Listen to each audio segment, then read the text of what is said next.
আমরা ভালোবাসা বললে তো বুঝি না, কাউকে জিজ্ঞেস করলে বলতেও পারবেন না ভালোবাসা কি জিনিস।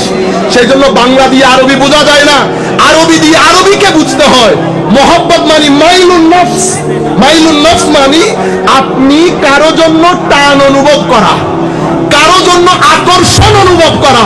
তো আমার আল্লাহ ইন্নাল্লাহ ইউহিব্বুত তাওয়াবিন, নিশ্চয়ই আল্লাহ আব্দুস সালাম ইসাপুরীর জন্য আকর্ষণ অনুভব করেন।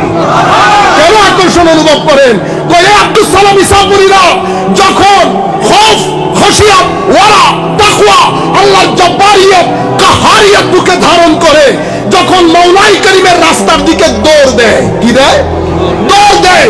হাঁটলে বলে তায়েব, দৌড় দিলে বলে তাওয়াব। পুরা সিনারিটা আপনার চোখের ভিতরে, মাথার ভিতরে আনেন। একদিকে আব্দুস সালাম ইসাপুরী দৌড় দিয়েছেন, দৌড় দেওয়ার কারণে তাওয়াব।